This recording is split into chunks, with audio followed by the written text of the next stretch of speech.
सवाल पूछा कि सर आप बताते हैं अमीर लोग अपने पैसे का नियंत्रण करना, पैसे का मैनेजमेंट जानते हैं, तो क्या अमीर लोग पैसा खर्च नहीं करते? और अगर खर्च करते हैं तो कहां खर्च करते हैं, उसके बारे में बताइए। मुझे लगा इस पर बात रखनी चाहिए ताकि आपको अभी से ही पता चले। वो लोग खासकर से जो आज अमीरी के रास्ते पर चल रहे हैं, भले ही आज उतने अमीर नहीं हैं, लेकिन कल रिच बनना चाहते हैं, सुपर रिच बनना चाहते हैं, लग्जरी लाइफ जीना चाहते हैं, अमीरी की वो संपन्नता की परम सीमा जो है वहां तक पहुंचना चाहते हैं, वो शीर्ष पर पहुंचना चाहते हैं, वो आज से ही आदत डालें। उन्हें पता होना चाहिए अमीर लोग क्या खर्च करते हैं, पैसा कहां खर्च करते हैं, क्या खरीदते हैं, क्या नहीं खरीदते हैं, उनका पैसे का इन्वेस्टमेंट कैसा होता है। तब जब वो अमीर नहीं बने तब कैसा होता है, अमीर बन रहे होते हैं तब कैसा होता है, और जब अमीर बन जाते हैं तब कैसा होता है। जब वो संघर्ष का दौर चल रहा होता है, जब वो अमीरी के रास्ते पर चल रहे होते हैं, अमीर बने नहीं होते हैं, तब वो अपने पैसे की रक्षा बहुत ज्यादा अच्छी तरह करते हैं, और वो कोई भी अपॉर्चुनिटी आ जाए तो आंख बंद करके पैसा इन्वेस्ट नहीं करते हैं। वो पहले उसके सारे प्लस माइनस देखते हैं, क्योंकि पैसा कम है तो वो देखते हैं कि कहीं मेरा पैसा बर्बाद ना हो जाए। फिर भी अगर कभी रिस्क लेना पड़ जाता है तो अपने टोटल पैसे पर 1% पर ब्लाइंड रिस्क ले सकते हैं, ताकि पैसा डूब भी गया तो 99 बार रिस्क लेने का ऑप्शन बचेगा। और 10% पर कैलकुलेट रिस्क ले लेते हैं, ताकि सारे प्लस माइनस देख करके 10% लगाया जा सकता है जितना उन्हें इन्वेस्ट करना है उसका।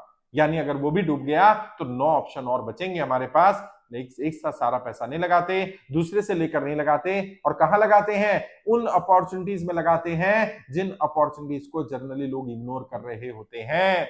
वो कहा क्या खरीदारी करते हैं, वो एसेट खरीदते हैं, वो लायबिलिटी नहीं खरीदते हैं। वो शॉपिंग मॉल में स्पेस खरीदते हैं, वो शॉप खरीदते हैं, वो घर नहीं लेते शुरुआत में। उन्हें पता है कि दुकान से 10 घर हो जाएंगे, लेकिन घर से दुकान नहीं हो पाएगी, घर से धंधा नहीं हो पाएगा। वो धंधे पर फोकस करते हैं, वो पैसे को इन्वेस्टमेंट करने पर फोकस करते हैं, इन्वेस्टमेंट की रिटर्न का ध्यान रखते हैं कि आरओआई बहुत ज्यादा ना हो जाए।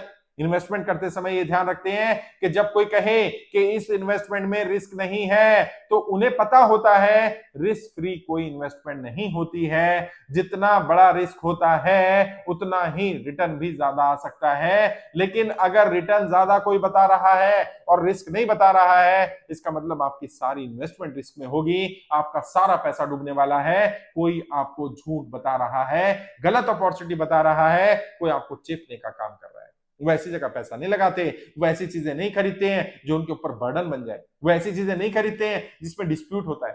उन्हें मालूम है कि मेरा पैसा बहुत कीमती है, मुझे अमीर बनना है, आज नहीं तो कल बन जाऊंगा। वो शॉर्टकट इस्तेमाल नहीं करते। ये जो साधारण लोग हैं वो क्या देखते हैं, इसमें डिस्प्यूट चल रहा है, मैं इसमें इन्वेस्ट कर लेता हूं, मुझे 5 लाख का फायदा हो जाएगा। 5 लाख का फायदा तो तब होगा जब चीजें ठीक हो जाएंगी। अगर चीजें खराब होंगी, मान लीजिए जैसे आपने सोचा था वैसे डील नहीं हुई, मान लीजिए डिस्प्यूट क्लियर नहीं हुआ, तो आपका जो प्रिंसिपल अमाउंट था वो भी फंस जाएगा। उन्हें अपने पैसे की, अमीर बनते समय ही अपने पैसे की रक्षा करनी आती है, वो अपने प्रिंसिपल की रक्षा करते हैं, वो डिस्प्यूटेड चीज में इन्वॉल्व नहीं होते हैं। और जब अमीर बन जाते हैं, अमीरी कुछ हद तक हासिल कर लेते हैं, तब भी इस बात का ध्यान रखते हैं। और जब अमीर बन जाकर के अमीरी की संपन्नता पर आ जाते हैं, तब भी अपनी लिमिट में ही अपनी लग्जरी को एंजॉय करते हैं, मेंटेन करते हैं। ऐसा नहीं होता है कि उनके पास सारा पैसा था, सारा लगा दिया। आप देखते हैं बड़े बड़े अमीरों ने अपने बेटे की शादी में, बेटी की शादी में 1,000 करोड़ रुपए खर्च किए। कितने पैसे थे उसके पास, 1,000 करोड़ रुपए थे, 1,000 करोड़ खर्च कर दिया। ऐसा नहीं होता है। उसके पास कितने थे, 1 लाख करोड़, 2 लाख करोड़, 5 लाख करोड़ थे, 1,000 करोड़ खर्च कर दिए। अब मान लीजिए आपके पास 1 लाख रुपए हो और आप उसमें से 1,000 रुपए खर्च कर दें, तो क्या हुआ, नॉर्मल है, शादी में, ब्याह में, पार्टी में खर्च किए जा सकते हैं। अच्छा, आपके पास है ही 1,000 और 1,000 ही खर्च कर दिए, ऐसा नहीं होता है। अमीर लोग ऐसा नहीं करते, वो ऐसे कोई भी खर्चे नहीं पालते हैं, वो कोई भी ऐसी चीज में हाथ नहीं डालते, ऐसी जगह नहीं डालते जहां पर उनको रिटर्न ना आ रहा हो। वो एसेट को मेंटेन करना पसंद करते हैं, वो कंपनी में पार्टिसिपेट करते हैं, भागीदारी लेते हैं, वो कंपनी में रॉयल्टी लेते हैं, वो बड़ी बड़ी ब्रांड के साथ एसोसिएट करते हैं, वो बड़े लोगों के साथ रिलेशनशिप बिल्ड करते हैं, वो रिलेशनशिप बिल्ड बनाने पर पैसा खर्च करते हैं, वो पैसा खर्च करते हैं अपने सीखने पर, वो पैसा खर्च करते हैं अपनी किताबों पर, वो पैसा खर्च करते हैं अपनी ट्रेनिंग पर, वो पैसा खर्च करते हैं अपने एम्प्लॉयज पर, वो पैसा खर्च करते हैं अपने प्रोडक्ट की R&D करने पर, वो पैसा खर्च करते हैं प्रोडक्ट की प्रमोशन पर, वो पैसा खर्च करते हैं बड़े स्टार्स को लेने पर, बड़े स्टार को अपना ब्रांड एम्बेसडर बनाने पर, जहां से उनको बिजनेस मेंटेन हो पाए, जहां से उनका बिजनेस ग्रो कर पाए।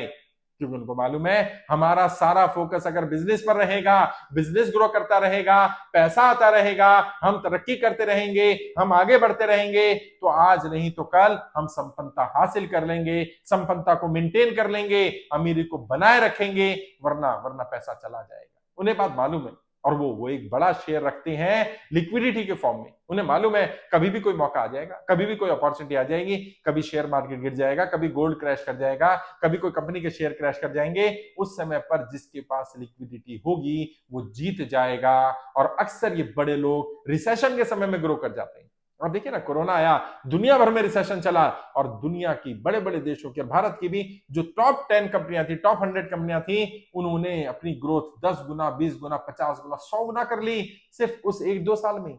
क्यों कर ली, कैसे कर पाए? क्यों? क्योंकि उनके पास लिक्विडिटी थी। वो एक मौके की तलाश कर रहे थे कि once in lifetime opportunity मिलेगी, वहां खरीदारी करेंगे।